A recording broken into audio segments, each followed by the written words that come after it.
All right, so this is a continuation of the lecture we did yesterday. And I'm assuming you guys are in the auditorium or someplace. We're finishing page 2 in your notebook, demand. It is Monday night at 10:10 after water polo practice, and I'm fading. So if I say something stupid, even something dumber than I normally say, please, as I tell kids all the time, put it on my account.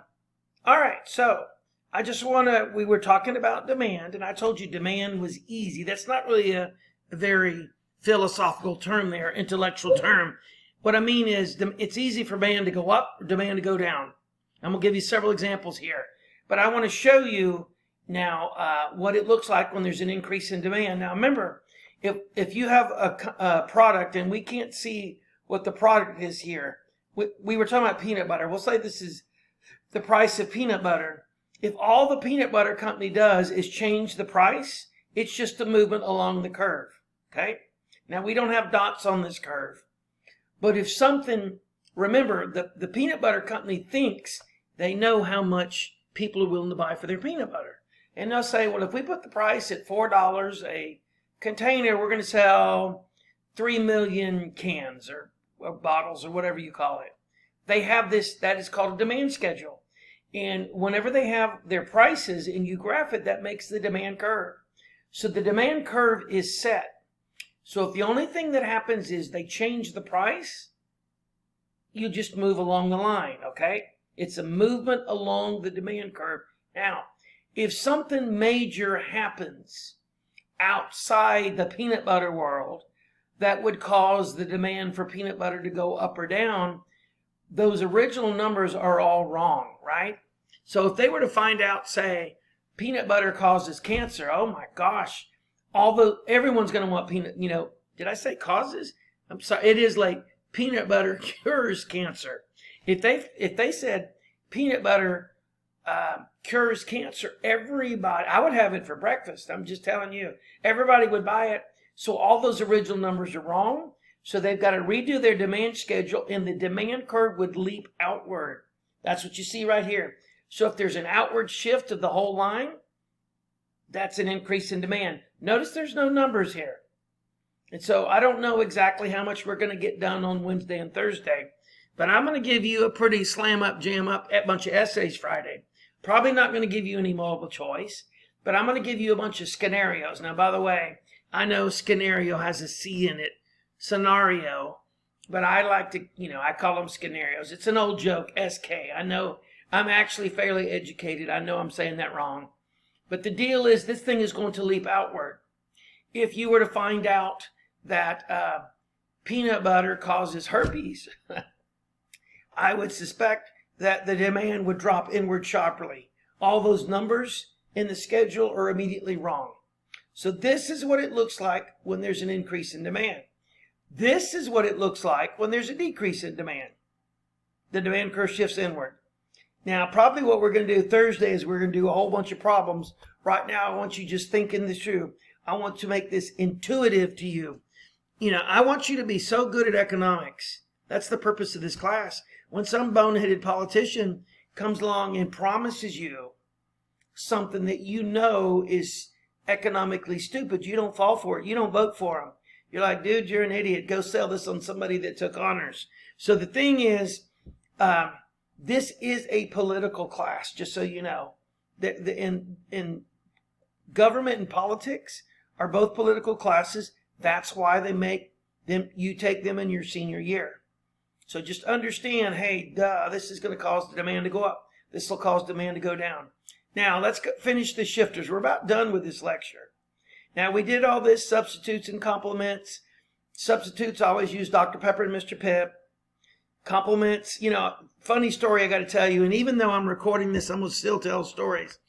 I had this Canadian friend, when I worked at Universal, I worked there for 5 years. I was a teacher during the week, and Saturdays and Sundays, I worked there. It was kind of a miserable time in my life, but happy because I had my wife home with children. I imagine you're working 7 days a week. I did that for 5 years. I would get gaps where I had weekends off. But I was busy, but I had this good friend of mine from Canada, guy's a genius. And I'm a big Dr. Pepper drinker, and he just told me one day, He said, we don't drink Dr. Pepper up in Canada. I'm like, get out of here. He goes, no. He goes, we think Dr. Pepper is not good. He goes, that's an American thing. He goes, that's a Southern thing. And I was actually relatively insulted, so I was in the process of telling him to go back to Canada. I'm joking, people. But I was kind of insulted by the fact that he was insulting Dr. Pepper. So anyway, about 5 years later, when my kids were much older, we took a trip to Canada. It was a redneck thing. My wife went with us for a week, and then she flew back. And me and my kids, they were like 7 and 9. We had a pickup truck. We had the dogs. We went camping in Canada for a month. And every now and then people will say, well, we were sleeping we'd sleep in a Walmart parking lot. And people be like, y'all a bunch of dumb rednecks. And I'll say, yeah, you can call me that if you want. But my kids spent a month in Canada. Have yours? So we had a good old time. It was pretty funny. We went to this island called Prince Edward Island. And the island is not very big. And we drove around the island, and we got on the back side of the island, and there was a little country grocery store. And me and my daughter now, some of you are on the water polo team. My daughter is coaching the water polo team this year. Technically, I'm the head coach, but I'm pushing her out in front. On paper, you'll hear I'm the head coach, but she's really the head coach. But she was like 7. And even at 7, she was a bossy young thing. Even then, we went in this grocery store, and I'm in there. And you remember in the back of my mind, I'm remembering my buddy insulting Southerners and Dr. Pepper. So we go in this grocery. It's a little, like mom and pop store. And I look in the back, and there's 3 Dr. Peppers in the freezer back there. Not the freezer, the cold part. So I told my daughter, I said, we're going to go buy 2 of these Dr. Peppers. And I said, we're going to go out front. I'm going to take a picture of you holding them. And I'm going to send a picture to my smart aleck Canadian friend who tells me they don't sell Dr. Pepper in Canada. And tell him, yes, they do. And I found it. And I only made one mistake. We bought the Dr. Pepper, and we walked up to the front of the counter. And those of you who know me, I know most of you don't, the me you see here is how I am all the time. I laugh and I make jokes all the time to kids and to adults. I'm friendly. I meet people. And so I'm just like talking to the lady who owns the store. And I said, hey, I'm so happy you guys have Dr. Pepper. I have a friend from Canada. He's from Ontario. He says that you guys don't drink this up here, that, y'all don't like it. And I should have kept my mouth shut, because the lady said, oh, your friend's right. That stuff is nasty. She goes, as far as I'm concerned, it tastes like cough syrup. So we walked out front, and I took a picture of my daughter. If I had it, I would put it in the middle of the lecture here to show you. And she had the Dr. Peppers, and then I opened one, right, and drank it, and dang if it didn't taste like cough syrup. So I like telling that story. But, and I'm going to tell you lots of silly stories about advertising and products. This is good for you to understand economics, okay? I was not a teacher my first 10 years out of college. I was an accountant. You're going to hear, I actually have a biography video of me somewhere. I've had about every job you can imagine. I've worked for a car dealership. My best job I ever had other than teaching, I was an accounting manager for an airline. I worked in a bank, and those of you who've had me before who think you've heard all my stories, oh no, you haven't. The most unique job I ever had was an elevator operator. I think I made $4 an hour in college, punching buttons on an elevator in a fancy hotel. One day I'll tell you all these stories. But it's anything I can tell you to enhance or broaden your knowledge of business or economics is a win-win. Because a lot of you will say you don't like business, you don't like capitalism, but 90% of my students are going to be working for somebody. You're either going to own your own business or you're going to be working for somebody. And everything you know in advance about business is a good thing. All right, let's do a couple more terms here. All right, so change in income, and I believe we talked about this. This is where if you make more money, all of a sudden, like I think I said, if everyone was rich, we'd buy more Teslas, okay? Or like for instance, if you ever go to a doctor's office, those big water dispensers, they got those big 5-gallon things of water.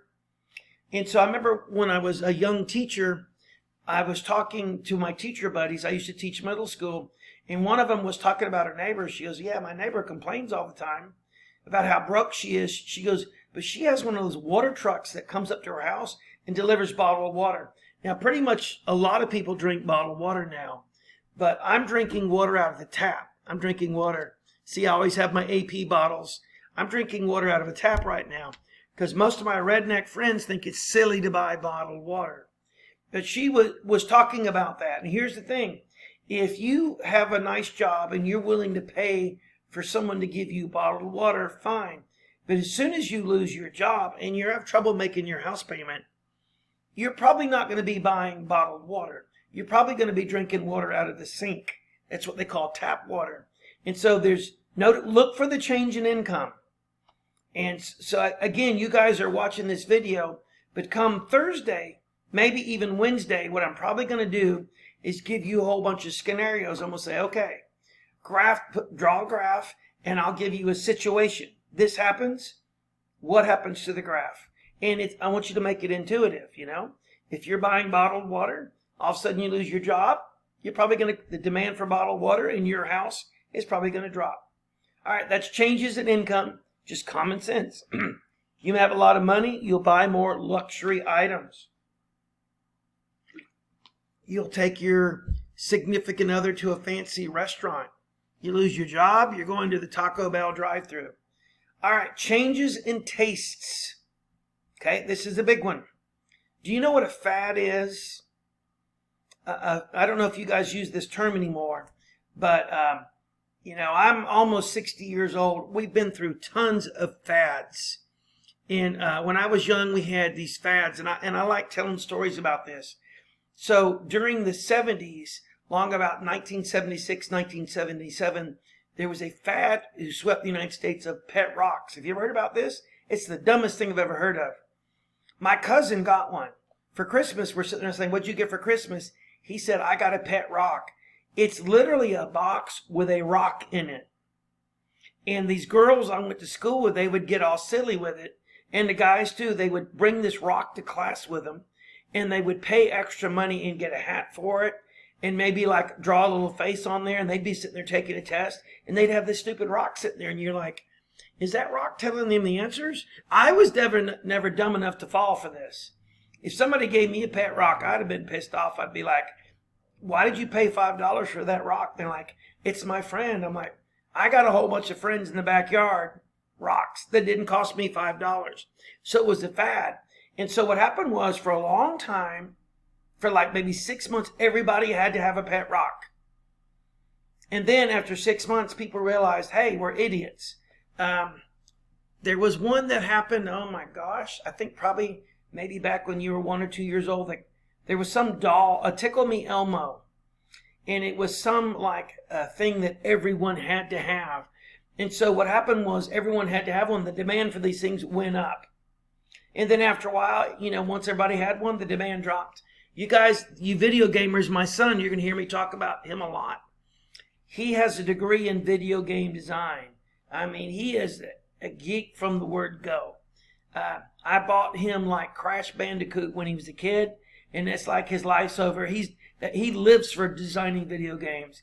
He's committed. He actually has a 4-year degree in video game design.